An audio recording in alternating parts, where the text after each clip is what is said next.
Hello and welcome to the Old Man Orange Podcast. I'm Spencer Scott Holmes. And I'm Ryan Dunigan. And this is our anniversary episode. Is it? Yeah, because we saw Dark Knight on July 20th.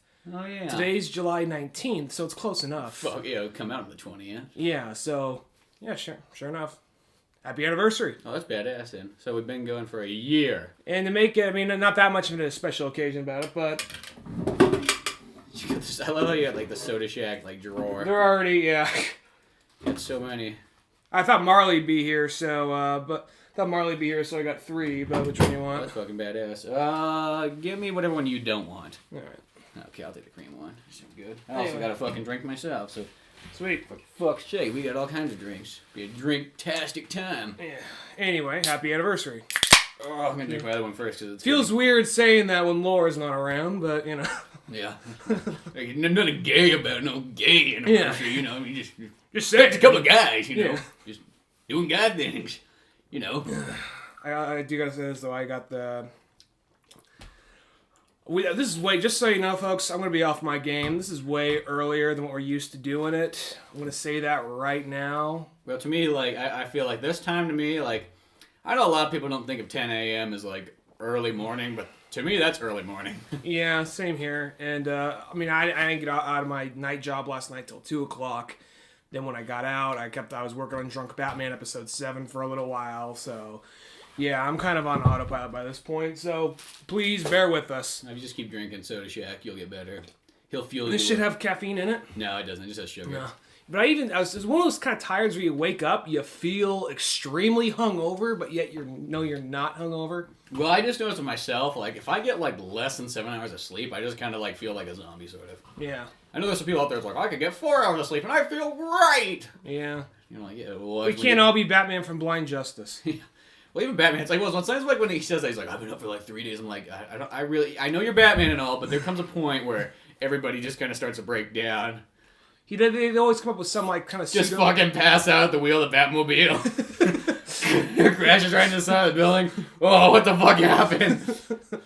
They always kind of do like some kind of like weird pseudoscience to Batman. It's always one of those things like he trains to meditate himself. He takes just enough like little like drugs or herbal medicine, just enough to like fucking smoking meth. Doing lines of coke. He's just got this blowtorch lighting up. He's just like doing lines of coke. Okay, Robin, let's get back on the case. Oh yeah, I feel fucking great. That's got to be Frank Miller Batman. Just fucking smoking. He has the huge because a lot of times you see like the drawings. There's that one beautiful drawing. It's kind of like it's sort of a poster. Maybe it was a cover, but it was like I think it's just an awesome drawing. It's like him, like it's obviously Frank Miller Batman. He's just kind of reaching down, about to punch somebody. Just gritted teeth, eyes wide open, blood flying into like the panel. So. Oh yeah. Just it's like a cover of like an issue where fucking Batman just got the blowtorch out, like smoking like right next to some crystal meth, right next to Speedy. Like, no, get away from it. Well, no, Speedy did heroin. Batman needs meth. Yeah, well, I'm pretty sure Speedy did heroin. He's doing everything else too. Yeah, we all know that. Although there's that classic Green Arrow, like Green Lantern, the cover where he's like Speedy, he's like shooting up, and like Green Lantern's all like, "Your ward's a goddamn junkie" or something like that. It's like, Speedy, the marijuana was okay. I mean, I'm cool with that, but this, it's too much. Yeah. Too much. Come back, Speedy. Just come back. You know. It's funny. I was actually because I was looking through my, when we work on the Drunk Batman stuff, we actually like to get a little bit of continuity in there, and so sometimes you'll look for like weird, obscure characters and whatnot. And I came across the Arsenal page, who used to be Speedy. Yeah, he used to be Speedy. It's like super Speedy. They had, like, I guess, sort of a retelling of some sort, or maybe he had a relapse of him on drugs again. They showed a picture of just kind of like Green Arrow. It looked like it may have been 90s or old, like 90s or more recent than that. Like, show like Green Arrow backhanding Arsenal. He's flying back, just pills coming out, just like he just like backhands with just pills shoot out of his pockets, just beating the shit out of him. You're fucking druggy. Pretty much, yeah. Well, I finally saw the movie Cloud Atlas. Oh, what'd you think of that? You know, I just thought it was okay. Really, just okay? I guess because maybe I don't know. I was expecting it to be really good, And I thought it was good, don't get me wrong. But I guess it was just one of those ones like... Too much going on? No, it wasn't too much. Like, I got that part down. I mean, I do think that it might be a little bit stronger if there wasn't like 6 or 7 stories or whatever there is. Mm-hmm. But it's good. I don't know. It's just one of those movies like, I liked it, but maybe... I don't know, just counts... The one story... Sort of like that preachy thing of like, you know, gotta love life. That's love. That's kind of the thing of the story, which I have no problem with. My thing with it was, I mean, I thought the movie was great. I really liked it, but the only story I really didn't care that much about was the one about the guys on the ship. That's the one story I didn't really care much for. Oh, where like the black guy pretty much saves the guy from. I mean, it wasn't a horrible. It wasn't a horrible story, but it just wasn't my favorite. Well, a couple of those stories weren't nearly as strong. Pretty much, like, the ones I really liked, I liked, like, the super futuristic one with, like, Tom Hanks and, like, they kind of, like, that, like, new primitive, like, slang. And, yeah. Like, I liked that one a lot. I thought that was a really cool one. And really anything Tom Hanks was in, because one of the best Tom Hanks characters was that Cockney character he had where he chucked the guy off the fucking building. Yeah. That was fucking badass. I like that story where it's about the guy the author of that. Yeah. I like that. that. My brother won't help me. Yeah. He's like, guy does that thing where it's just like, fuck you, brother. Owe me money. Fucking faggot. No, that part, the Tom Hanks one, where he played the Cockney guy, just chucks the guy off the building. That part was awesome. It's like it's just kind of a short scene, but it was so fucking badass. I really like that story because one thing I like about the movie is it's kind of like almost every genre in a movie. It's not more drama than any, if I had to put in my category list, I'd put it in like a drama. Well, I'm saying. Go ahead. I think that's kind of where it belongs overall. Mm-hmm. But yeah, I do see, because like, you know, if you got like the kind of like the sci-fi Korea one, it's like that's kind of like the action sci-fi one. Then like the last one's sort of almost like an adventure one. You could say like there's like the kind of like the gay drama. Which I actually like that one. I thought the one. Do you like that one? I just don't like that. I guess I'm just not that big a fan of the guy who plays like Q in 007 now. I thought that was a good story. Like, even though like one of the best parts though is when like the old composer guy, like once like Q tries to make a move on that guy, he's just like, oh, fucking faggot! I'm old. You queer. You can't leave my house. I own you, bitch. I actually really liked that story. I thought that was probably, I mean, lack of a better word, I thought it was probably one of the most human stories, because when he actually writes... I guess, and he's like, oh, I'm a pussy, so I have to kill myself. No, I mean, I liked that story. In the bathtub. I liked that story. I kind of well, the thing I liked about it was it wasn't really overly stereotypical. He was just like, he just happened to be a gay guy. Yeah. You could have easily swapped that out with the love interest. Could have been a woman. Easily. And they didn't really play it around like, woohoo, so gay. And, you know, so it was actually, I liked that they treated it seriously. At the same time, I found his story interesting. My two favorites, because I'm a huge sci-fi buff, is probably the Tom Hanks in the future one and the South Korea one. The only thing about the Korean one, though, is like, so sometimes some of the makeup, it's like, it's cool that the actors play like about 8 characters, but the looks so... It looks... They look like burn victims that got plastic surgery. Like, whenever they take like... Hugo Weaving? Yeah, Hugo Weaving, and not only him, but I can't remember. The guy who's pretty much like the main character other than the Asian chick. Which I think that was the guy who was on the it's just boat. Like, the makeup is just like, they just kind of get, it just almost looks kind of like racist. They give them like these squinty eyes, but their eyes, like, their forehead doesn't move whatsoever. So it just looks really fucking weird. Yeah, well, that was supposed to be like the guy who was on the boat with the black dude. Mm-hmm. So, yeah, same guy, actor there. Mm-hmm. I think it is cool that they all play about, and every single person plays pretty much like a reverse sex role. Mm-hmm. Sounds like thunder. I think that's a dog or something. But, so I think there's cool stuff in it. I guess it just like, it was one of the movies like, I kind of did go in and out of like my attention to it. Like it was kind of, I think just because being kind of long and kind of drawn out. I think it's just due to the fact that it's like 7 stories. I really like the Halle Berry one where they're trying to stop the 70s one. The 70s one. I really like that one a lot. I like it's got the guy from like Halo and Mass Effect in it. Yeah. Which I think isn't that the same dude? No, it's not the same dude that was on the boat. Never mind. That's not the black dude on the boat. No, it was a different black guy. All right, yeah, but that guy, I really like that story. Which you can kind of look around. You probably see these people in multiple parts. Like some parts, they kind of had cameos. Like there's the, I want to say the old man who like was like, I own you, gay guy, or whatever. You know, the old man in the mansion. Mm-hmm. You saw like a version of him somewhere in South Korea, like playing a little music stand somewhere in the poor district. Yeah. So they really just plug people in there. Good. Well, I think out like the main like 6 or 7 actors or whatever. they all were in every single one of them. Yeah. Whether if they played like an entire main character or like a 10-second part. The Asian chick who was the main character of the futuristic Korea story, that one, she played the Mexican chick who like knocks Hugo Weaving in the head. Like, don't call me. It's one thing. It's funny because like you see her and like especially when they play like in the ship one when the guy gets home and like she plays the wife. And it's just like it's like. I think it's creative like using them many times, but it's like it almost makes me laugh the makeup stuff in it because it's just like, well, you could totally tell it's just a fucking Asian chick in like a wig. So some of the stories you really liked, some of them fell a little flat for you. Yeah, it's like I enjoyed it, but I guess I was expecting like, sadly, I guess I was expecting something like Matrix caliber maybe. Well, I knew it wasn't gonna be that. Well, I didn't know it was gonna be like that good, but you know what I mean, like something like I was just expecting like, oh, this is gonna be sweet. I really liked how ambitious it was. It was really trying something different. It was really pushing doing something different. I guess. Yeah, I mean, like it was doing stuff different, but I don't know. It's just like it wasn't as interesting as I think it could have been. I really liked all the stories. I mean, the only story which got a little boring to me, and it wasn't like god awful, but the only one that got a little boring to me is the one with the guys. It all seemed to be the story they utilized the most because I don't really remember them going the boat thing. The boat one. Yeah. The guy's like, oh, they're slaves, and I threw up. Yeah, that was. It was like, oh, a man is getting whipped. Yeah. I don't understand this. Mm-hmm. Yeah, that one is kind of like... It was alright. It wasn't like god-awful to me or anything, but... The one thing I don't really like though, and it's like... I hate that... To me, I consider it almost like bad writing. Like, people think it's creative writing, but it's kind of bad. I hate that when, like, in a scene, like, they talk about something, like... And then it cuts to another story, and that's literally, like, what's going on in that story. Mm-hmm. Like that kind of thing, like the water's rushing in, and then the next one you see like water literally rushing in, and it's like I hate that. That stuff to me is like...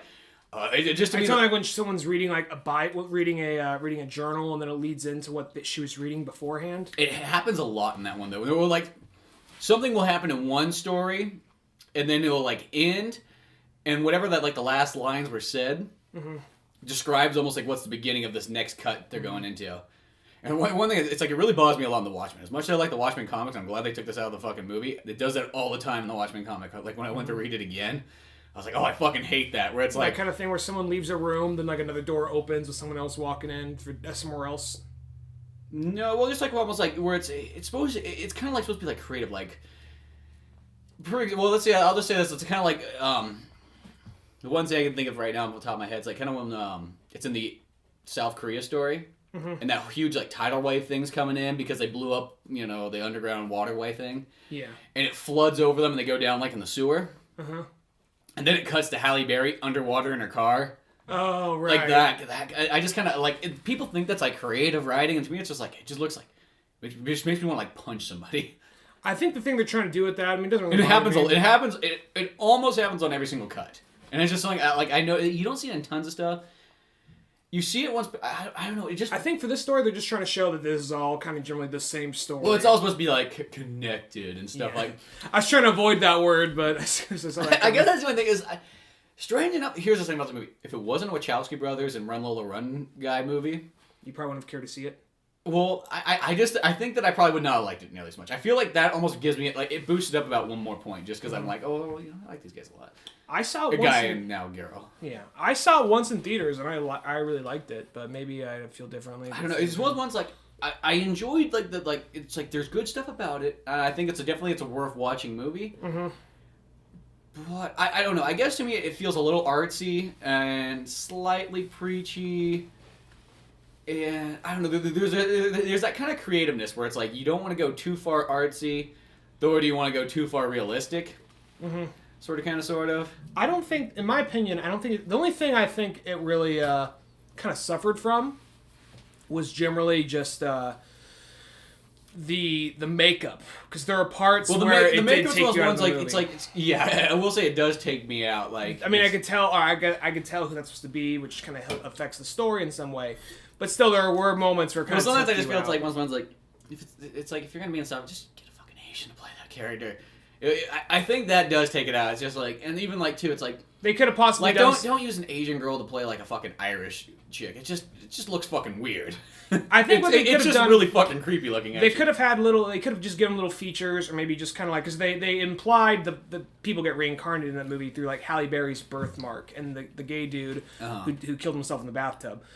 They could have done something kind of like have, like, different... Have these characters that come in and out have the same... I mean, some characters understand if they replaying themselves, but just show, oh, she has the same birthmark in the same spot. So yeah, maybe... I just feel that, like, with some parts, it just could. And it's like, mostly makeup's never something I really like. I've actually never complained once. I don't think about makeup, but it's just like... It's just one time. It just makes you kind of like... It's just kind of like stretching the boundaries a little too far. I think acting-wise, I think that's really cool. And there's some of those ones that you go like, oh, I didn't fuck it. You know, that they did a great job on that. I think the more over-the-top characters, the makeup worked fine. Well, because like Hugo Weaving, when he's kind of like that, like in the Asian? super future. No, that one looks weird. No, when he's the super futuristic guy, and he's got like the top hat on. He's supposed to be kind of like a devil, like little creature thing or whatever. I like that. Yeah. That thing is really cool. I was almost really that last story is like that's like my favorite one of them all. Mm-hmm. Yeah, I really like that one. The ones it seems like I like more like the futuristic ones. I think I like a little bit more than like the ones in the past. If that makes any sense. I like the 70s one. I thought that one was really interesting. I mean, really, that one being like sort of like in the middle, I guess.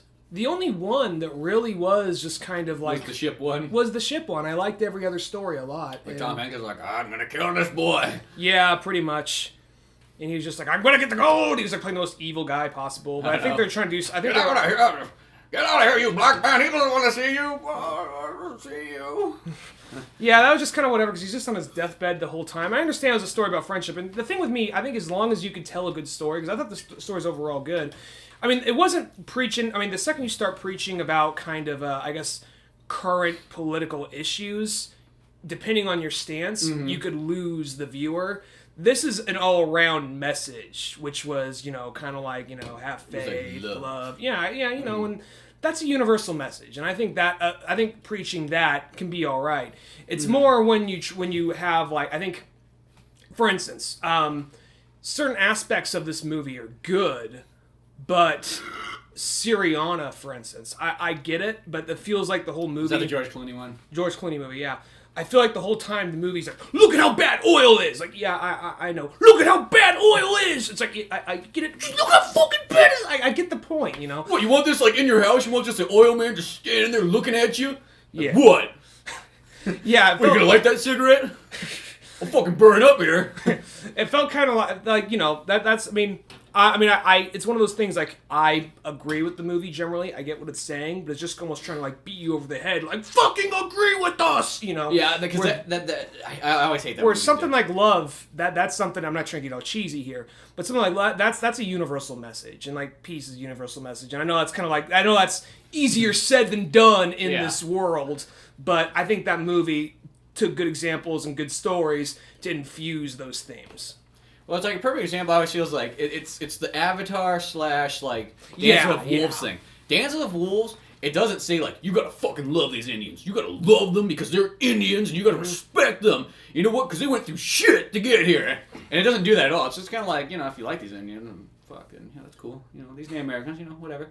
Kevin Costner looking at the screen, Kevin Costner back. Yeah. You know, Kevin Costner's some guy's gonna take the fucking shit for it. You know what I mean? I mean, the text will tell you that the Indians coming down. Yeah. I mean, it's Kevin Costner you're seeing getting beat. Where like in Avatar, I felt like they're like, love these blue people. These blue people. It's like, no, fuck these blue people. I'm sick and tired of these blue people. You know what? They're not even real. Fucking, you can kill those CG blue people. I didn't mind the blue people. You see, that's the thing. I mean, it was a little preachy in that aspect, but at the same time, I mean, that's what the movie was about. And I got it. It was just kind of about America coming to get the space oil. That's what it was generally about. But space oil. But it was one of those things, because that movie, at least, it felt like, I'm not trying to, like, because Syriana, there are aspects of that movie I think are well made and all that. But to me, I'm not trying to, I'll say it's definitely much more like, I think, how do I put this? Syriana's more of like a political thing. It's more like there's political. There's not much. Avatar sort of political, I guess. There's personality and there's human drama within Syriana, but I feel like Avatar had more like, I had more care and respect for these characters. Where Syriana, something like that, is like where they just how do I put this? They seem like vehicles to get these points across. Yeah. Matt Damon's kid dies at some point and all that, and he died from oil. but it's one of those things. They kind of more than anything, they seem to use these characters just to get these point across. Where something like Avatar, even though it is a little overly preachy, it does bring in... Like, I'll say this, I mean, Syriana's probably a more intelligent film, but Avatar, that was just a more entertaining film. So, but at the same time, I'm not trying to bring up those two, but I'm just trying to compare the two different... the preachiness. The preachiness. And I actually liked Avatar. I wasn't blown away by it. I liked Avatar. I wasn't like... Cause well, it wasn't like... It's like, I didn't... it was another one of those movies, like, I thought that movie was just... for what it is, it's a good movie. It's decent. It's nothing amazing. It's probably like a 2.5 out of 4. You know, but I guess because here's the thing. I guess this all what kind of runs me too. Is just the fact that like before I'd always be like, fucking James Cameron, he's one of the best directors ever. Has he ever made a bad movie? No. What about Piranha 2? Fuck you. That's one guy in the back. What about Piranha 2? And it's just like, I was like, no, dude, think about it. Terminator 2, Aliens, True Lies, The Abyss. Fucking even Titanic's still a pretty good movie. And then it's like Avatar's like, oh. Well, plus it was a big triumphant return. Well, I guess too, because I'm like, and you hate CG. You saw like the first like trailer, and it's like, oh, this looks fucking sick. Look at those ships, dude. That planet looks fucking badass. And then like the next trailer came on later, and it's just like, oh, there's giant blue people. I literally went from like, dude, I can't wait to see Avatar to being like, oh. You don't care about giant blue people? What the fuck is this? Where the fuck's that sci-fi shit I was looking at earlier? Blue people sci-fi. It's like, that's fucking, like, that almost feels like, it's like, this too fantasy. Yeah, well, it's aliens. I mean, I can handle that. It's just, it was more than anything, because I enjoy... It's CG, I think it's like, kind of like, it's like, okay, dude, CG is cool for like the T-1000. Don't go any farther than that. I enjoyed it. It was just one of those movies that kind of like, I'm like, I've seen Star Wars, I've seen Dance with Wolves. You know, yeah, I just feel it's like one of those ones like, if Avatar, I don't know, it's like, where the fuck's True Lies 2? This could have been True Lies 2. You spent 10 years on this bullshit, this could have been True Lies 2. He was trying to develop the technology for years, and there's actually like rumors that like, there's some guy who sent in a script, like, I got this idea for the script, James Cameron, no thanks, I'm good, and then he apparently took a lot from that script and put it into Avatar. A guy said he blatantly ripped him off. I don't know if that's true, but... Yeah, that's interesting. Yeah. Because mostly James Cameron, the upside to him I always feel is like as a director is he's one of those guys, he does like everything. He produces, he directs, he writes, he does like the editing and lots of times other stuff too, which I always give more credit to people like that too. That always makes it kind of cool in my opinion. I almost went to I was at the flea market the other day and I almost bought that movie. I almost did. I'm like, Avatar? Yeah, but I'm like, I'm kind of running out of room and because I never go to the flea market anymore because that hella creepy guy that works there. I don't know if he's still there, but that guy, I haven't seen that guy in like 2 years by now. We gotta give some backstory. You just can't leave it off on that. There's this one creepy guy there's one creepy guy that always be at our local flea market, and what he did is one of the reasons I stopped going because he had such good deals, I couldn't say no, but at the same time, creepiest, most possible, more than likely. 75% chance out of 100, this guy's a serial killer. Anyway,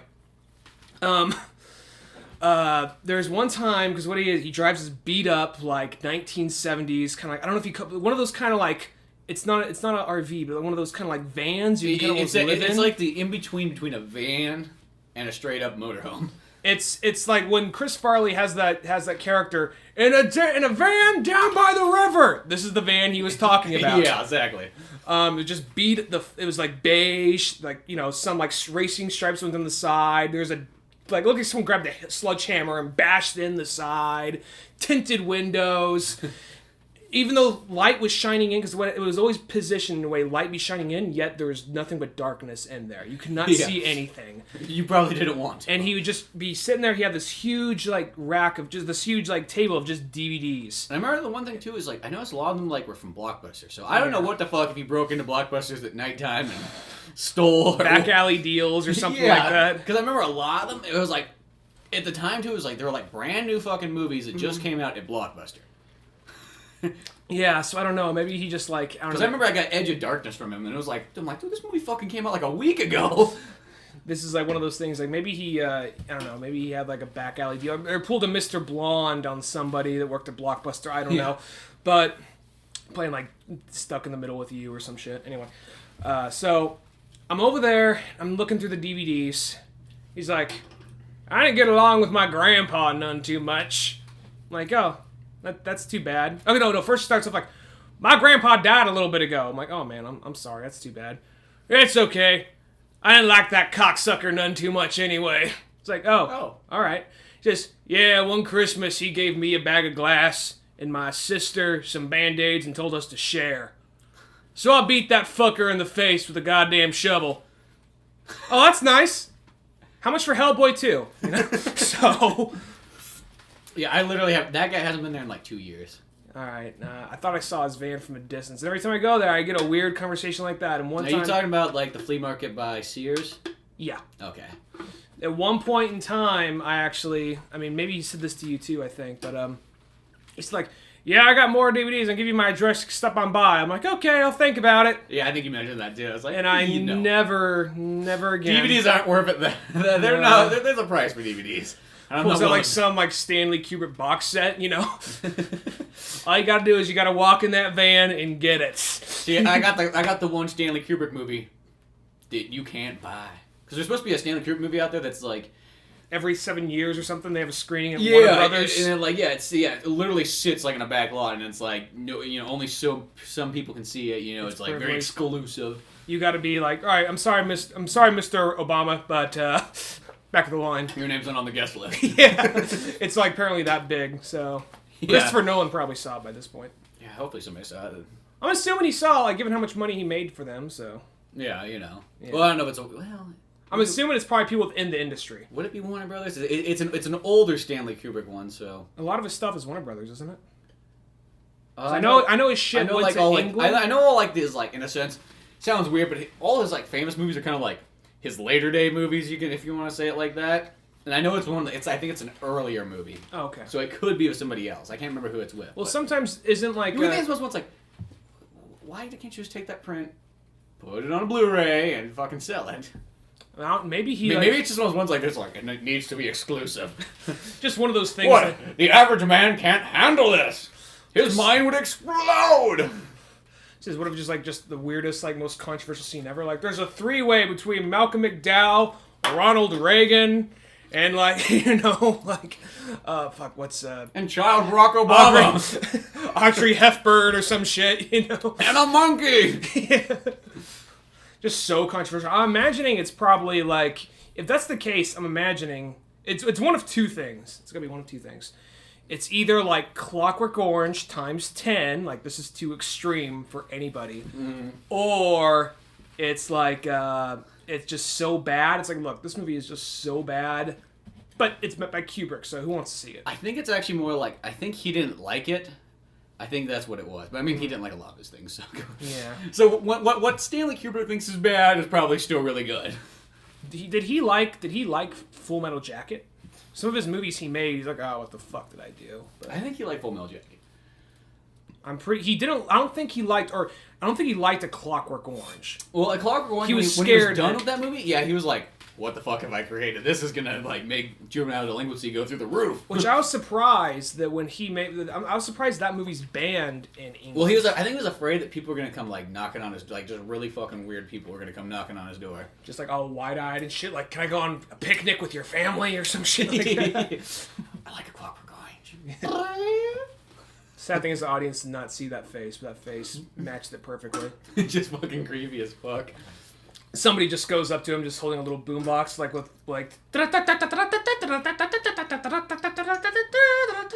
just playing real fast. Almost like a Jack in the Box. Yeah. Just sitting there. How scared if a fucking guy comes to the doorstep, doesn't say anything, just starts like spinning the Jack in the Box.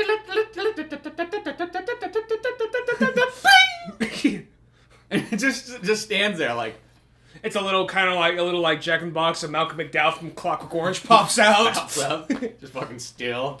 Silent. I loved your movie. Can I come in? Daddy, who's that? Slam. So you can see why you wouldn't want that movie kind of shown around your house. Yeah. Shining. I'm assuming he liked The Shining if he liked it enough to change it. Unless it was one of those things like, I gotta change this shit. We didn't really change it. He more just like, the way he really did the sign, he just kind of said like, let's just sum this up in like a better way. I guess the thing we talked about. It's really like the same story. It's just he just kind of took out like the things that I actually think are kind of stupid, like the hedge animals. Yeah. And the fucking water hose. The hose. It's like the hose with teeth. He made it more like a realistic like movie. But at the same time, though, he took out the major thing he took out, which I don't. Well, I think it works better for the movie, but I can understand why Stephen King hates it. Is he took out the whole like aspect with Jack Nicholson coming. Cause, well, first off, he didn't like Jack Nicholson because Jack Nicholson's going to go insane at some point. Yeah, that's the main reason why Stephen King doesn't like it. It's not really because of the hedge animals or anything like that. Just because like. And I think the other reason is because he did not have that whole like kind of sense of redemption at the end. He just tries to kill his family, then he dies. He doesn't have the redemption.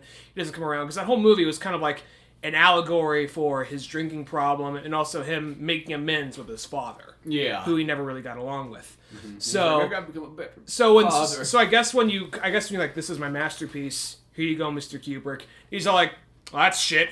You know? Shit. Crap. Just get J.K. Simmons to play Stanley Kubrick in his biopic. Malcolm McDowell! I need Malcolm McDowell right now! Bring me more bitches, Malcolm McDowell! No, that guy, I'm pretty sure that guy was born to play J. Jonah Jameson. That guy really was. I imagine him coming out of his I remember when I saw it, I was like, oh my god, that is like the fucking best casting. I don't think there's a better casting choice. They should. I don't for any superhero thing than that guy. That probably tops Heath Ledger. That tops Heath Ledger right there, probably. Oh, it's much better than Heath. It's like 10 times better than Heath Ledger. I mean, it is exact. It looks like he fucking like literally jumped off the page. Yeah, and at the same time, I can imagine that guy being born and just coming out, picture Spider-Man right now, just like his head like on a baby's body, like cigar in his hand. It was just like perfect. Stan Lee just happened to be walking by the delivery room when that happens, like, yeah, puts his hands against like the glass, like. The plans I have for that one, you know. Spider-Man, right now! He must have been, like, drawn. Like, that character must have been drawn from his, like, child pictures. Yeah. That guy was that good. They really should bring him for Amazing Spider-Man, which Amazing Spider-Man should probably appear by the end time of this podcast, because Comic-Con... Well, they just had the trailer come up for it. They did? Uh-huh. Okay, well, Comic-Con's happening and then it's right on, now. like, every fucking magazine when I went to the store. Yeah, we'll have to check that trailer out, but Comic-Con is happening right now. That's the trailer where it came from. Yeah. So you're probably going to have more stuff, and then they have a bunch of stuff's happening at Comic-Con. They have a little bit of Elysium. Anything relevant. A bunch of stuff's happening at Comic-Con. It just sounds funny when you say it like that. It's like Elysium. It's just not like, well, we all show. Well, what are we gonna do, guys? I don't know. We didn't plan anything. Someone's shown some YouTube videos. Like, hey, you guys, just go like. Yeah, I mean, this one's a little old, but I still think it's relevant. I got really excited for a second because unless they're just saying fucking with you and they actually do something, 20th Century Fox for their panel. They're saying, like, okay, we're going to show this, and that, and then something secret. And then, like, a few days before they said that, they showed, like, San Diego, like, a picture of San Diego through the Predator vision. It just says, Hunt the Predator. I'm just like, oh, that's badass. I got excited, and I listened a lot of Spill.com, and they said they're keeping up on that, and they said, like, turns out that was just promotion for the new, like, 3D Blu-ray for Predator. It's like, oh, you motherfuckers. All that promotion just for a 3D Blu-ray. Unless they come out, just fucking do that. This is the thing we're working on right now. Yeah, well, that seems kind of like a lot of effort for, like, another Blu-ray copy. Even though, like, that last Blu-ray copy they have, Predator, it's like, I have it, and it's like, it's kind of a weird thing, because it looks really good at some parts, but at some parts, like, sometimes this kind of happens with some Blu-rays, like, they try to almost enhance it so much that, like, all the black characters look really fucking weird. They all look like rubber masks. Carl Weathers looks like a fucking rubber mask. It looks so weird. I think I heard this, but tell me if you know this. But, like the backgrounds look fucking sweet, and it's like, it almost like, they almost kind of looked at Arnold Schwarzenegger. It's like, okay, as long as Arnold looks good, you know, hopefully everything else will fall in line. But, like, the black characters, it looks really weird. Yeah, this is off topic for a second, but it's Carl Weathers kind of like related. A rubbery look. Is Carl Weathers, is he Chubbs in Happy Gilmore? Yeah. He is? Okay. He's also Apollo and Rocky. Yeah, I know he's Apollo and Rocky. I did not know. I knew him in all that other stuff. I did not know that was Carl Weathers that played Chubbs. I think. So the only time sometimes I was getting confused with the guy who played Lando. Mm-hmm. No, that's Billy D. Williams. Yeah, Billy D. Williams. He's not. Okay, no, yeah, then I think he was busy doing like wine cooler commercials then. Yeah. So, but or he was in Batman. That was a little bit was a little bit before, but he was Harvey Dent, then he was meant to be Tommy Lee Jones later down the line. That would have actually been kind of cool if he actually stayed and actually did play Two-Face. That's one of those things. It sounds like a radical change, but I think that I feel like that could work. I feel like Two-Face doesn't have to be like held down by race.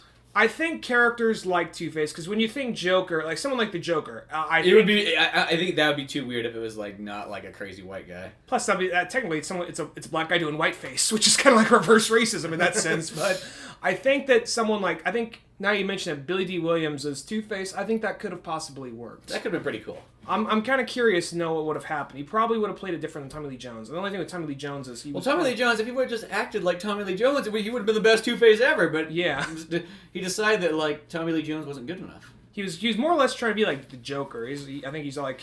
Well, that's almost like I think that's the biggest indication that Tommy Lee Jones. I always feel there's two types of actors out there. There's actors that play themselves really good, and then there's actors that play characters really good.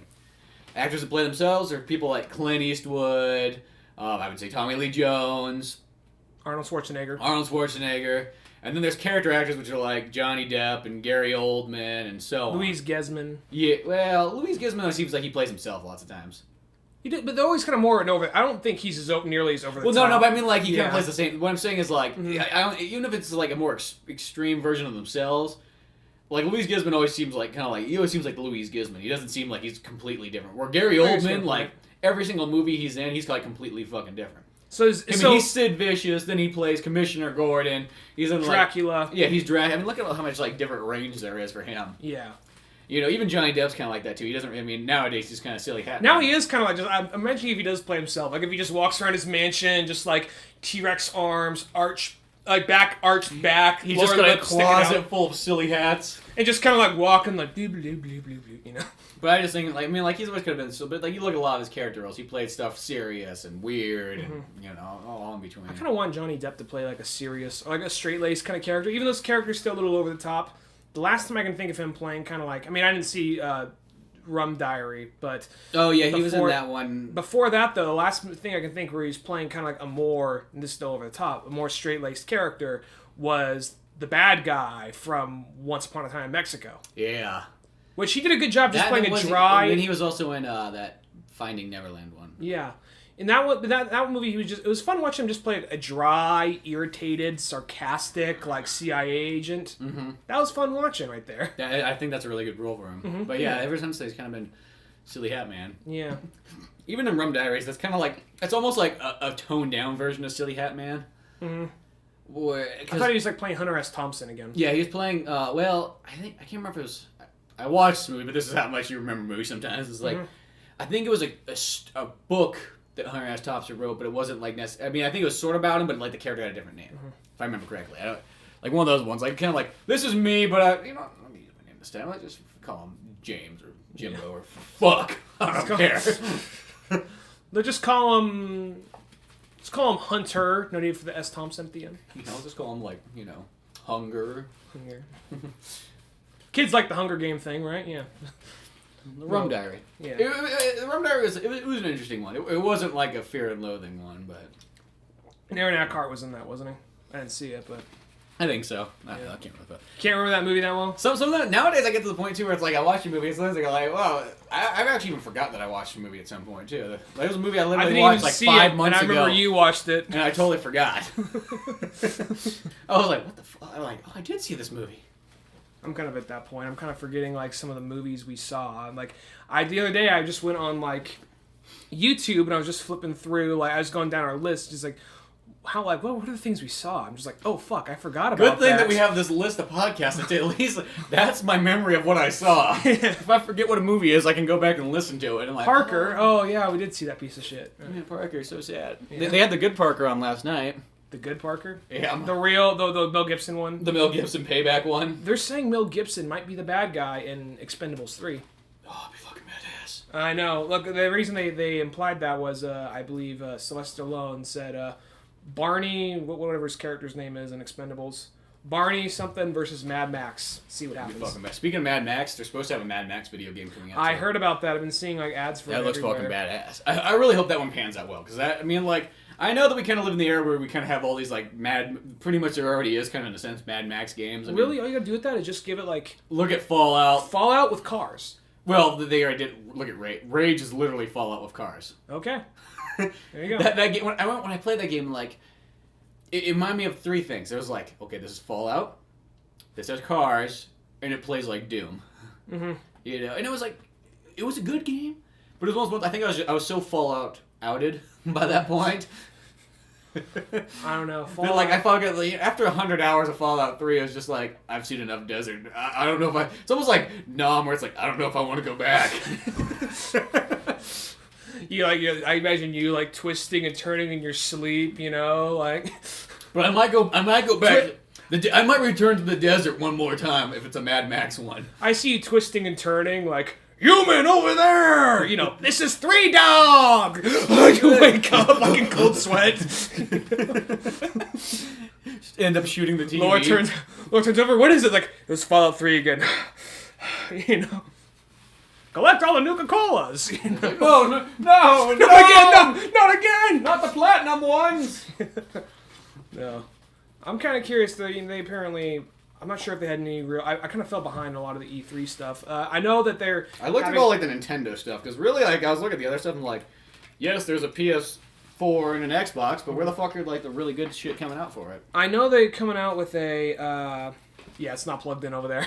Yeah, clearly not. The battery's just getting slightly low. It works over here. Just let him over here. You take that, you plug that in, I plug this Technical in. difficulty, folks. Just imagine. I just don't want intermission. to like fucking cut out like everything else in life. Just imagine intermission music, folks. There we go. Okay. And Back in connection. Okay. they're actually. I saw a little kind of like teaser for it. They're gonna have a.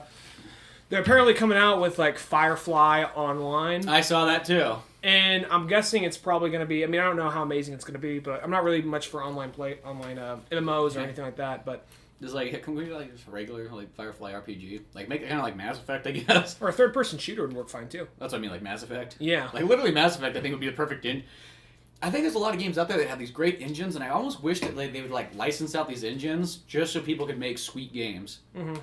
See, I think Firefly would work great. Just use a Mass Effect engine, make it kind of the same kind of gameplay and all that stuff, but it's Firefly. Another one I would like when I was playing Assassin's Creed a bunch, I was like, you know what this would be perfect for? A fucking Robin Hood game. Yeah. How badass with a Robin Hood game that played just like Assassin's Creed? Assassin's Creed is slowly turning into a pirate game. Mm-hmm. Because you The have. fourth one's becoming a pirate one, and they had a couple ships in the third Yeah, one. because the third one was Revolutionary War. Now this one's pirates. And actually, there was that one that came out for like PSP Vita. It was almost like the in-between, because like it took place in like Louisiana during like the Revolution or whatever. I so think kinda... you're like a slave girl killing off like government or something. Yeah, which looked kind of cool. It's like, if I had a Vita, That'd be cool, yeah. Cool.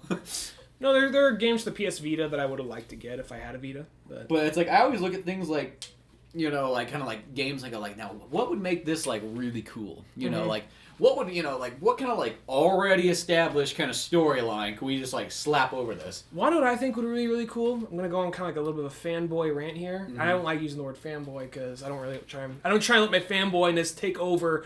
Because when I picture fanboy, I don't know why I picture a guy who's a little bit chubby, a little bit angry. He's got a ball cap on. I don't know why he's got a ball cap on. He just has a ball cap on. Has he ever played baseball? No, fuck, he never has. I guess the sun just gets in his eyes. It's a ball cap, and it probably has, like, you know, kind of like a Lord of the Rings emblem or something. Yeah. Like that. No.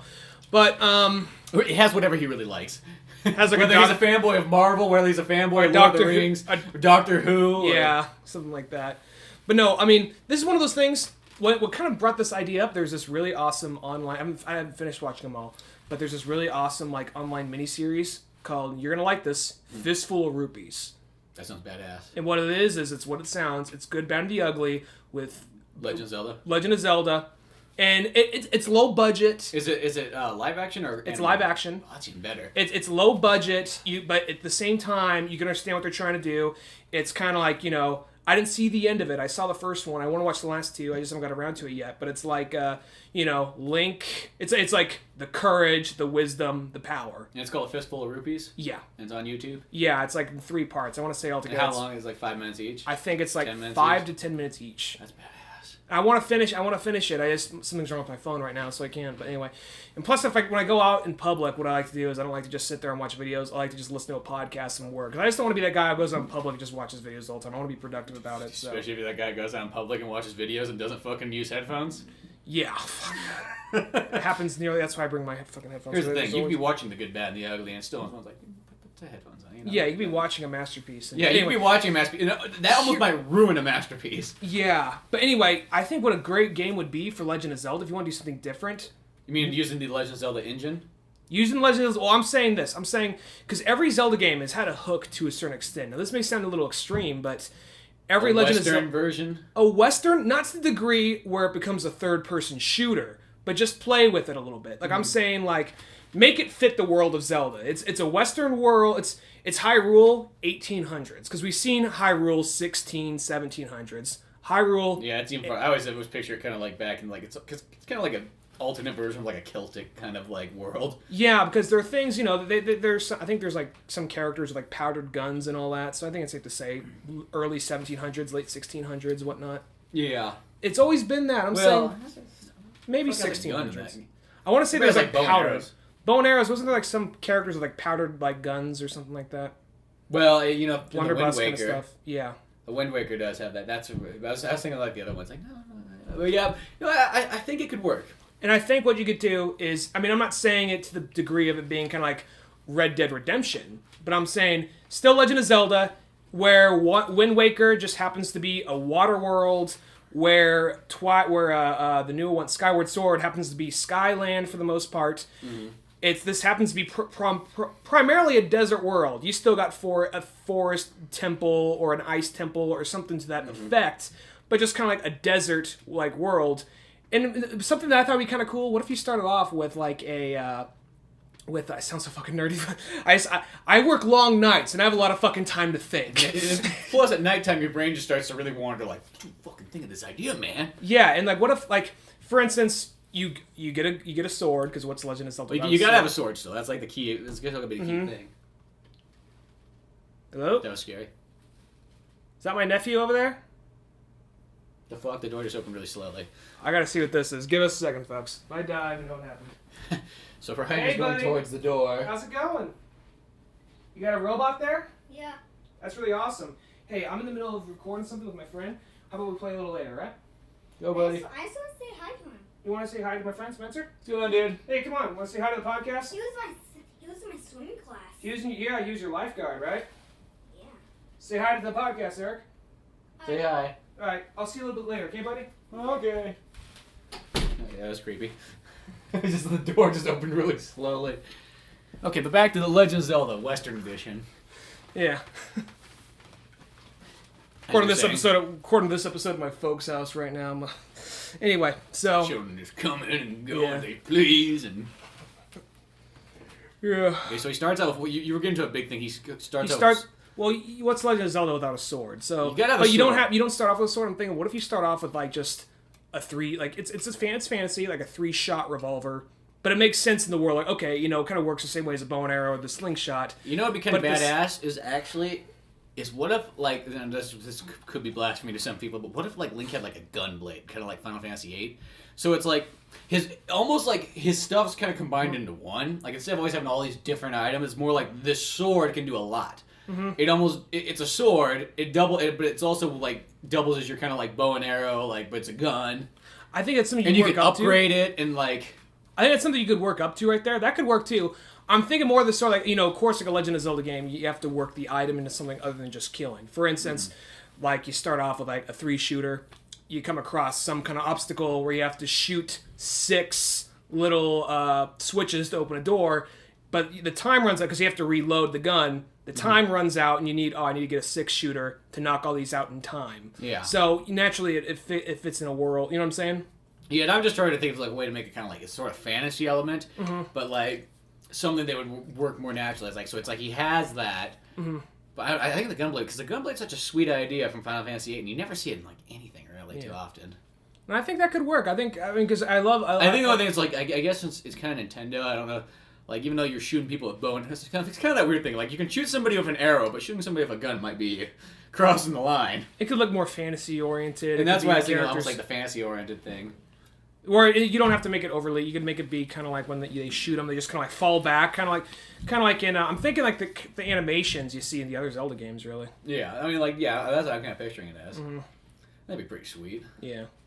I don't know, but there's a lot of other series. Like, perfect example too is like playing Dino Crisis, and you're like, look at this, you're like, Dino Crisis is the perfect fucking engine. Like the first or second one, especially the second one.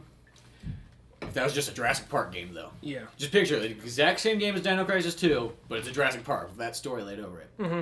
I wish that it's like, you already got the engine set up. Why don't you just like expand on that with like... But you don't see that too often, though. You really very rarely actually even see that. Mm-hmm. If at all. Yeah. And I know there's like the licensing, and it's kind of like, you know, the problem with most movie licensing is they kind of realize, just chuck it out there, they'll fucking buy it, you know? Well, it's like, and they don't want to. They don't like the studios don't really like work with the game developers that much. Like, well, what if we give them because you know as they're working on the movie, things probably change and to get taken out and whatnot. Then on top of that, they're probably afraid that things are going to get leaked out on the internet through somebody working on the game. Well, I think so. That's why the best kind of like licensing games come from games that are made by themselves, like with no movie tie-in. Mm-hmm. Like when they just kind of like say like. It's just a straight up game. Like me and Cisco actually just finally beat Jurassic Park 2, The Chaos Continues for Super Nintendo. We've been working that game for fucking years. We finally beat that the other day, and that's a perfect example because it's made after Jurassic Park already came out. Mm-hmm. You know, so it has no movie tie-in. It's just literally just this kind of like in a sense a random sequel to like the movie story that kind of fits with other characters. Mm-hmm. But it's a sweet game. It plays kind of like Contra style. Most of the bad ones are usually the ones, or at least mediocre ones, are the ones that They're came the out. direct movie tie-in. Yeah, they came out around the same time. Maybe they do something creative, like it takes place before or after the movie. Because apparently I never played it, but the Amazing Spider-Man game, that apparently rather than playing alongside Amazing Spider-Man, it's like a sequel sort of. It takes place right after the movie, apparently, so which is already contradicted itself because Rhino is going to be in the next one. Yeah, well, I'm not going to give him shit for that. It's whatever, you know. I get it, but well, a perfect example always is like the Batman Arkham Asylum games. Those are perfect examples. Like it's just a fucking standalone thing. And just you can spend your time on it. Mm-hmm. Nobody's rushing you. No peer pressure. You can put 2 years into the game. Yeah. But still, it's just one of those ones. Like, there's so many like great like engines. Though. I just think if you just took like, whether it be classic stories or what have you. Yeah. Just take that engine, and then reformat it into that. It'd just be the coolest game. Yeah, I think so too. I just think the big thing is they just have a tendency just to rush it, get it out there for the sake of the tie-in. Yeah, I think that's the movie tie-in. I'm talking almost like, you know. When they come out, like some of the Star Wars games can be pretty good. Well, Star Wars, it's like, it's because they got LucasArts, and it's like, they're mostly always pretty good. Even the ones that's like, America's like, remember the Episode 3 game? Like, the hack and slash? Like, that one was one of the games, like, it was fun, but then you're like, I remember because I rented that game, I'm like, I'm so glad I rented this game. This game was like 3 hours and 27 minutes. Really short. Well, I'll say this. The lightsaber one-on-one battles were really cool, but the hack and slash levels, everything else just kind of, whatever. It was decent. The one-on-one... It was one of those ones, like, the Jedi power battles is still, I think, the pinnacle of, like... Jedi kind of style games. That I come back, I got that on Dreamcast, and it's like, that game's still pretty good. The PlayStation one, I don't know if that holds up nearly as well, but the Dreamcast one holds up really sweet. I just remember kind of like playing because when I remember I went out and bought Episode 3, the game, because you're fucking like so amped for Star Wars. You were so, you know, and this is back when you can kind of before you can kind of like see through the flaws. Because I mean, don't get me wrong, I like Revenge of the Sith. It's a good movie.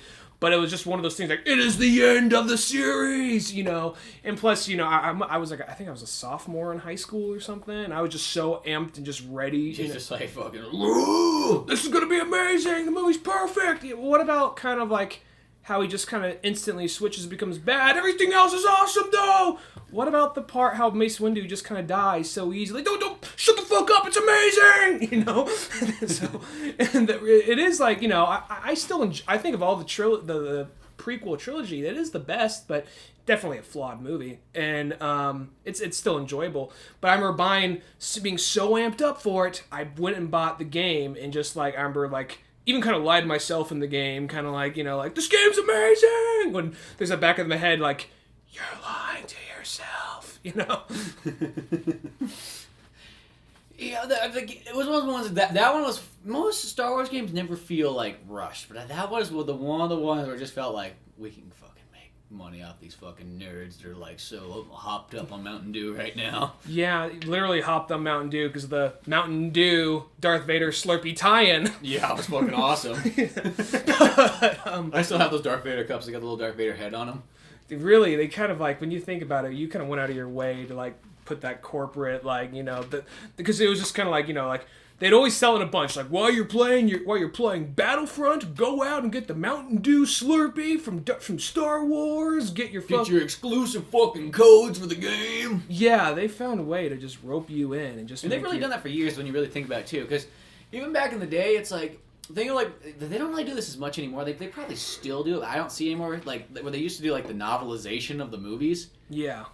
And a lot of times those ones they're actually based off like someone's early script drafts. So they might have actually scenes that aren't in the movie. Yeah. But like that was kind of like the way it almost reminded like are you a poor kid who can't go to the movies and your parents say, you know, TV is the devil? Well, yeah, but you still want to see the newest summer blockbuster, right? Mm-hmm. What? Yeah. Oh, okay. Itchy nose. I was like, yeah. You're like, oh, stop the press! Itchy nose, about to sneeze. Well, it's like, but your parents say that reading's cool, right? Well, guess what? You get the fucking Batman, you know, the book from 1989. What? You hate the movie, but what? You're reading it, man. You're fucking living it. Nerd. I remember But you don't see those anymore. I don't remember the last, because like even when you go to like a bookstore and you see the novelizations, they're all like 1995 and back almost. I went to actually get the, and this is still kind of like when, now, you know, before like a big summer blockbuster can come out, I'm a little iffy, like we'll see what happens. But this is that age where it's just like, you're so sure it's going to be good, and I was getting all amped up. The Hulk was coming out. And the first Hulk or second Hulk? The first Hulk. And I remember seeing the novelization, and I remember buying it, and I got like the first chapter done, and it was just one of those things, like when I was younger, I just would read just a little bit and just put it down. I'd never get back to it. So, and I remember reading the first chapter. There are so many things that movie left out in the beginning of the chapter. Maybe it was an early draft, maybe they just felt the need to add, because the whole thing was done in the whole beginning of that movie was done in a montage, and they had kind of like a whole scene, and they kind of got across the Nick Nolte character just fucking hated his son. Just a stupid fucking kid, whatever. I'm just trying to make some sense. It gets the whole part where he like actually, when he shows him injecting his son, at some part in the script, he actually pushes the son over and like watches him. Like, come on. The kid starts like growling, kind of weird, and he said he saw his muscle ripple. He says, "Excellent," you know. So there's either early script, the guy's like, I gotta take liberties with this fucking montage. Well, the thing about those books is that they seem slightly pointless. Why would I read this? It is very pointless. But there is sometimes I will say, like, from reading a handful of them, they can be kind of interesting. I think it just depends on what it is. They sometimes will give you maybe an idea of, like, I mean, you know, it's not the actual movie, it's interpretation of the writer, but they'll give you kind of like an idea of like maybe lost information. And the other kind of cool thing about it is it's like it's sort of one of those things, like it's almost like if a different director kind of took that script and went with it. Yeah, I guess you could look at it like that. A friend of mine read this is back in like elementary school. A friend of mine, or middle school. A friend of mine read the Pokemon movie novelization, the first movie. That's fucking badass. And he said that like it kept on making a point that like Mewtwo, whenever he saw Mew or had images of Mew, he says a wingless bird. He says he saw the wingless bird appear in front of him again. You know, so that was just one little thing. I guess they were trying to be cool with it. I guess. Yeah, and I was like, well, then I asked him, well, what about the other trainers that were happened to just be there in the building when that shit was going down? He says, oh, I just still said boy with shaggy hair, girl in like blue dress, you know. Well, I can't imagine that novelization being like nearly as like. Yeah. Probably one of those ones. I remember like I got like the Godzilla one like in 1997 because as a kid it was like I love Godzilla so much. I was like, oh, they're making another Godzilla movie. Gotta go see that. I like how whenever like our fanboy gets excited, like our fanboy character has a tendency to sound like a guy at Alpe's on Friday night. Like, yo, bro, what's going on? Like, it's like a 10-year-old boy, like, well, fucking Godzilla! Gotta get to the movie theater, get those free Pokemon cards. Pokemon the first movie. Come on, guys! Gotta get him, fuck, I got Mew! Yeah! But there is fucking Indiana Jones trading cards. Fuck yeah! It's kind of funny because you think back on all these. $2 for fuck you. It's kind of funny because you look back on a lot of these movies and it makes sense. Okay, I can see how you can market that to kids. And like I'm looking at like okay, they found a way to market Godzilla to kids. They found a way to market Indiana Jones and like just any major summer blockbuster. They found a way to market it to kids and have kidified versions for it. Mm-hmm. So when Dark Knight Rises came out, I'm not bitching about Dark Knight Rises. When Dark Knight Rises came out, it just felt so weird because it would just be like kids I remember seeing like kind of like almost like superhero squad versions of like the books for like preschoolers, like Batman and Bane, you know. It just felt so weird. Like I don't know if you could really show this movie to like a kid and have the kid really pay attention because it was all just very bleak, very dire, very little hope in the whole film. Which don't get me wrong, I love that about the film, but.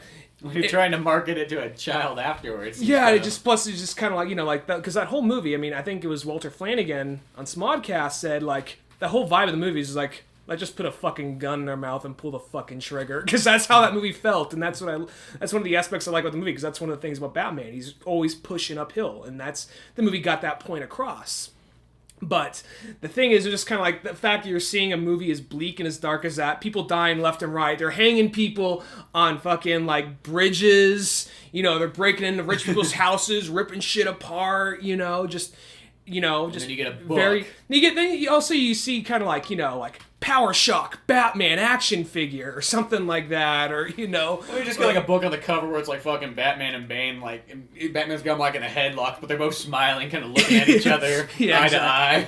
Yeah, exactly. Or you get like there's always that kind of thing. So it was just like it felt kind of weird whenever one of those like same thing with Joker. They could not when Dark Knight came out, they could not make Joker look like Heath Ledger. His eyes had a little bit of eyeshadow, but aside from that, he looked very kind of like, hey gang, I'm the Joker. Or just saying that when they came out with the Two-Face action figures, like get the Two-Face action figure with coin gun. He had this like bazooka thing that shot a big coin. It's kind of like, that's why they created Batman the Brave and the Bold, like, at that time. It's like, well, the movies are kind of like adult movies, so we gotta have something kind of kid-friendly Batman. And that makes sense. I get that. Oh, yeah, I understand. And plus, I mean, Brave and the Bold, it's not really my Batman, but I give that show a lot of credit, because it really digs deep. No, it does a really good job. I've only seen a few episodes of it, and I really I want to sit down someday and just, like, watch them all. It does have a lot more camp to it, and it is a little bit more fun, but, I mean, it's taken so much from not just Batman, but DC continuity in general. Well, they had a cool episode. It was on, like, I watched this one off, I think it was a Dark Knight Returns Part 2 disc. Dark Knight, where you fight Superman. Yeah. That was a cool one. Mm-hmm. I mean, there's all, like, the city will bow before, like, Superman's all talking like that, but at the same time, though, it's cool they actually acknowledge how many... I mean, we got that in the animated series, but did you really think you were going to ever get like a Dark Knight Returns inspired fight for like a children's show? Yeah, I mean, and it's kids, but it's not like when you say kids, it's almost like it's like maybe it's like self-aware, but it's not like that kind of like wacky fun time kids. Yeah, like that where you're like, well, this is fucking retarded. I can't watch this. Yeah, it's more like just like a toned down version of like Justice League, Batman, kind of what have you. Yeah. I had no idea, like, Diedrich Bader, till like, the Batman and Batman episode, I had no idea Diedrich Bader did the voice of Batman. I know, that's fucking because he's probably, quite possibly, most favorite fictional characters of all time. Probably Man with No Name, Batman, and Diedrich Bader's character from Office Space. Those are probably my three favorite characters in anything ever. Because... just the small things he does in Office Space to get the point across, just like, there's a whole part, like, it's like, two chicks at the same time, man. Like, Peter just kind of lightly laughs, and, like, Clarence just leaning in with a dead serious look, unflinchingly. Yeah, it's just like, oh, that's what he really fucking wants. He's just like, you just do two chicks at the same time? Goddamn right. Always wanted to do that. What kind of girls do you think would do that? Two girls will gang up on a guy like me for money, that's who. It's like, good point, Or just the small things. So that movie, that's like such a perfect movie. There's the other part of the movie where he's all, same scene generally, where he's all like, has anybody ever said, sounds like someone's got a case of the Mondays? And just like dead serious face. Like not jokingly, just like almost in shock. Like, no. Leans in, has to think about it for a second. No, shit, no. No, man, you get your ass kicked for saying something like that. And this is like in this threatening tone, like, are you about to ask me what you just asked? That movie literally is like it is the 4 out of 4 like perfect comedy. Yeah, that is That one and Clerks I think are like the two best I like most perfect movies I can think of. as far as As far as comedy comedy goes. Yeah. You know, because a lot of comedies, a lot of good comedies, but very few of them I think is just like it's just pure perfect the entire way through. Like I can't complain one bit. I mean, don't get me wrong, Milton's great. Everyone loves Milton, but my favorite character, Clarence. Mm-hmm. Probably best, or Terrence. Clarence? I think it's Clarence. I always feel that movie always kind of has that relatable feel, because I always feel too it's like, for some reason I kind of have like the, whatever the main character is. Peter, but whatever, I can't remember what the actor's name is, but like, I always feel kind of like that guy, like, in a sense, like, kind of like where he stops kind of like trying at work, but he keeps getting like promoted. I noticed. I get that same kind of thing too. It's just like, you know, you can once you start kind of like relaxing, you're like, oh, people's, you know, oh, I'm the best employee ever. That does tend to happen sometimes. And then I just love that line where he's like, he's like, I'm just not gonna go back to work today. So you took the day off? No. I just don't think I'm going to go anymore. Just don't think so. Did you quit? No, didn't do that either. I'm not going to pay bills either. I don't like it. You know? And just the small things, like there's the part with the two Bobs, which there's the shorter, thicker guy, and there's the guy who was he was in Platoon. He was in First Any Given Sunday. He's in a lot of stuff. He's in Scrubs. He plays like the mean doctor in Scrubs. He the two of them, just the small things, like when he's like, "You must be a big fan of Michael Bolton," and he's all like, "Yeah, I totally am." Like, all right, so he already has this thing bagged and tagged. He's good to go. Then he's just like, "You guys can just call me Mike." They stop, these turn, and just look at him. He just cut away. It's such a good movie. I just love that movie. I don't know. There's something about it. It's kind of like, you know, I like other things Mike Judd has done, but that is just perfect right there. Oh yeah, he's like one of the guys like, you know, he does Beavis and Butthead, and you're like, well, that's good. I mean, you know, that's pretty good. I mean, you could see him stop there. That's good. Yeah.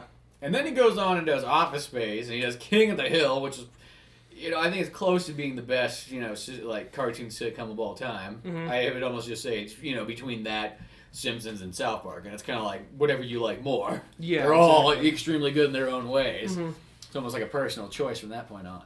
Those probably are the top 3 sitcoms. And, you know, and then it just keeps on doing stuff, so it's just you just gotta like that. Idiocracy was good. It wasn't as good as the other stuff. Idiocracy was still good though. Well, that's kind of like Extract too. It's good, but it's not, you know. It's kind of like one of those things. You did your best work earlier on, so it's kind of hard to match that. But still, his other stuff is good. Just Office Space is just the perfect movie in every way. Just it's a perfect combination of, I think, of just great writing and just like the performances are like just toned, just timed perfectly, because it's a lot of it. It's not so much like what's funny about it. It's not so much the lines.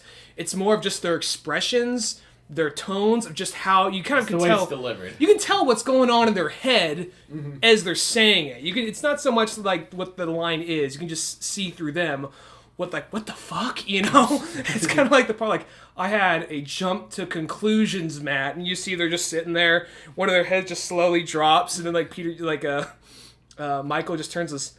That is the worst fucking idea I've ever heard. You know? Like, just like no hope in his voice whatsoever. Gone. Yeah. Yes, horrible this idea. You know what game I went back to play again? What was that? I went back to play through Super Mario World and through all the levels and stuff. Oh, I love that's probably one of my favorite games. It's just one of those games like there was a period of time where I kept starting that game. I'd get about 20 levels into it, and then I just wouldn't get back to it. It just kind of and I think it was I kept playing those same 20 levels over a bunch of times, so I was kind of getting tired of that. But that was the game that got me into video games. It's just such a good game, though. It's just I love that game so much.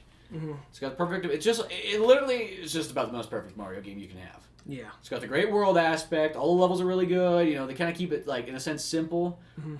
Like really, the most complicated Mario game is really Mario 3, because you get probably the most amount of costumes, most amount of secrets, and changes and all kinds of stuff. But I think Mario World's where it's at. It just plays totally smooth. Everything's good about that game. You can't complain. Every level's pretty much good.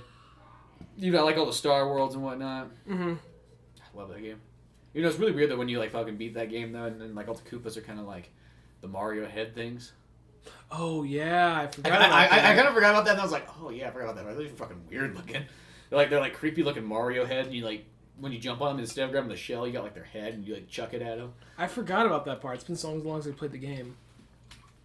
And when you're a kid, when you're younger, and you got to the end of a game, it was just like the greatest accomplishment ever to you at that point. Because Pro 2 too, it's like a 5-year journey. It seemed like you're like, I've been working at this game for fucking ever. Yeah. And then nowadays it's just like whatever. That was just a Sunday. Yeah. Games. I think the games are easier because you beat them more so today than before.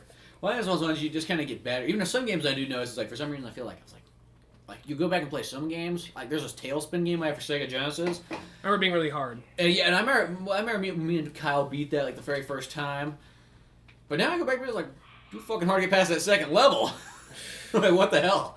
In that game, it was you would like be flying. The game you'd be like flying and going up and down and dodge them, right? Well, you play like ground missions where you'd run around as like Blue and the kid.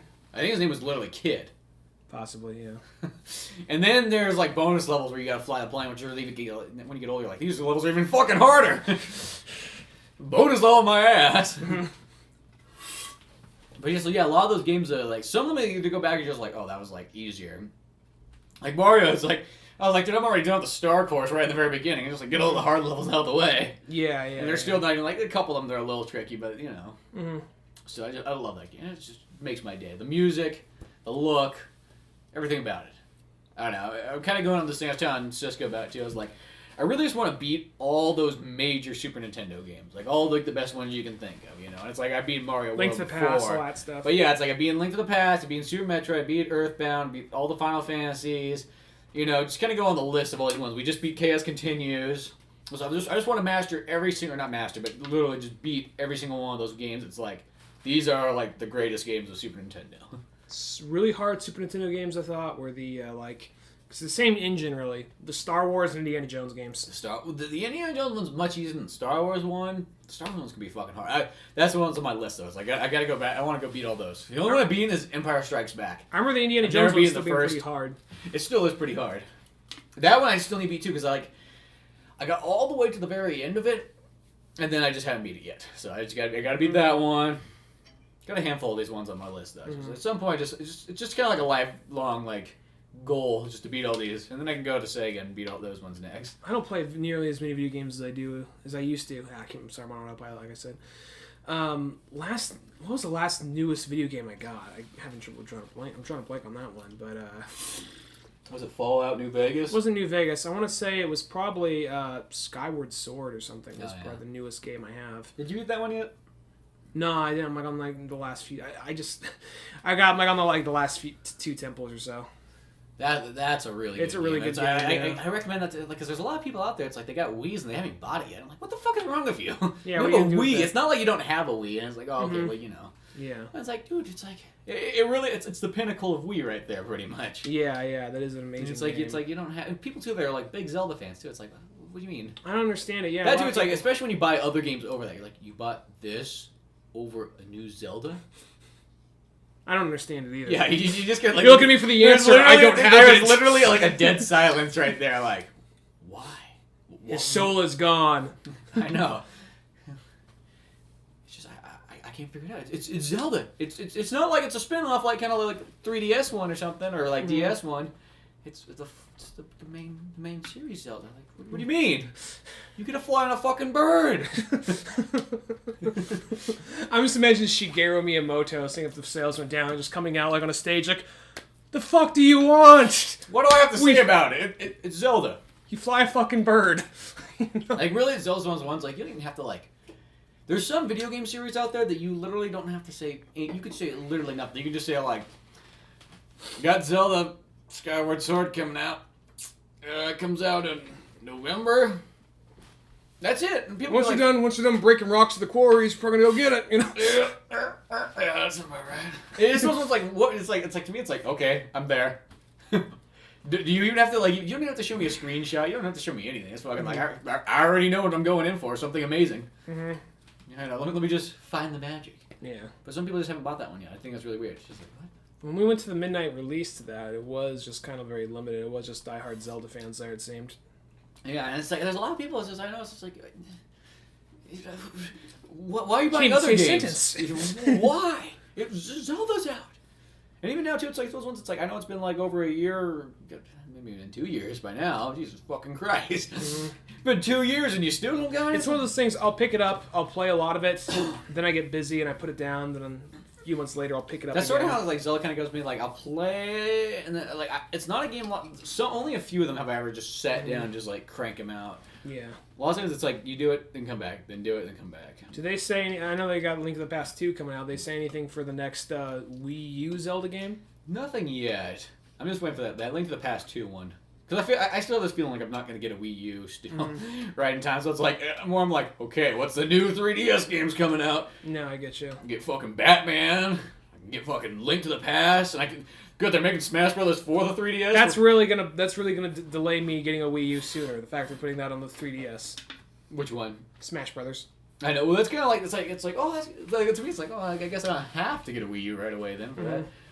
You just get on 3DS. Yeah, which is cool because I always thought for the longest time since Game Boy Advance, I'm like, they should make a Smash Brothers for the fucking game. Yeah, I assume it'd be kind of like a little different. Use like yeah, and then when the regular DS came out, I'm like, they really should put like they should put the N64 one on here. Like maybe like throw in maybe a couple new characters or whatever. An offbeat character or two to make it a little different. Yeah, just something just to make it kind of like unique and like why you got to get this one. Maybe improve the gameplay just a little bit, but not by much. Still keep it the same feel. And then I was like, it's kind of like now 3DS. It's like come on, and then like oh good, they're finally doing it. That's what you need. So that's cool. And it's like I still think though if the game I know they're supposed to be kind of like slightly different, but they feel kind of slightly the same. It looks like the 3DS one has kind of cell-shaded look. Yeah, probably limited. The other one just looks just like new Super Smash Brothers. I don't know how to describe it. Just looks like that. Curious to see what other characters they have in it. I know they're coming with more, but it was just like Villager. Just like who gives a fuck? They named another new character, and I already forgot who it was. Was it like a bigger character? Or was it like a random character from like a Japanese title only? Yeah, I remember now. It clearly wasn't important enough. Maybe was it Mario related? No, I don't think so. But hopefully that was just a bunch of new characters that would be cool and whatnot. Fuck, Smash Brothers. Yeah, hard to fuck up Smash Brothers. It really is. The day that Nintendo fucks up Smash Brothers, that would be a bad day. Yeah. Well, it seems about that time, so make sure to go by and check it out. OldManOrange.com for all the fun that Old Man Orange has. And you have you yourself made a really funny new like cartoon. Oh yeah, I got this new cartoon called The Unloving Father that I made in pretty much spare time. I would have finished it in like a week if I didn't have fucking jury duty that took up like 2 full days. My favorite thing, the video itself, I'll say this video itself you made is fucking hilarious, but what's funnier than the video in my opinion, the comments? The one comment you have so far down there's like, what is funny about this? Because my tagline for it was like a boy who was or a father who was never happy with his son. But it's funny. And then there's a comment on YouTube. It was just great. They're just like, what is funny about an abusive father? And it's just like, so everything? Unless you're the kid. Unless you're maybe the kid. Unless you are the boy. Maybe it is. Maybe it does suck to be that guy. Where you do everything right. You graduate college. You fucking, you become quarterback for the football team. You even buy your dad beer, but it's not right. I love that part. Is it Paps? I just like how happy he looks. Is it Paps? It's kind of hard to, like, at first, when I was doing that voice, I was like, first couple rounds I did, sounds like fucking Batman. So then I was like, well, let's make him sound kind of like, sort of like gruffer Teddy Roosevelt, like, mixed with, like, a western-y kind of vibe. So I was like, rawr! That's how you get into character. You just shake your face, go, do You that. really gotta become the character first to, like, act the character. And sometimes voices like that, too, I feel like you gotta do them over and over until, like, you start getting that point where you just feel like, yeah. Because at first it's just like, it's smooth, but you're like, it needs to be rough and gravelly. But check that out. Check out whatever the fuck else is on that shit. OldManOrange.com. Links to everything we got there. Okay. Till then, I'm Spencer Scott Holmes. I'm Rand Dunigan. We'll see you some other time.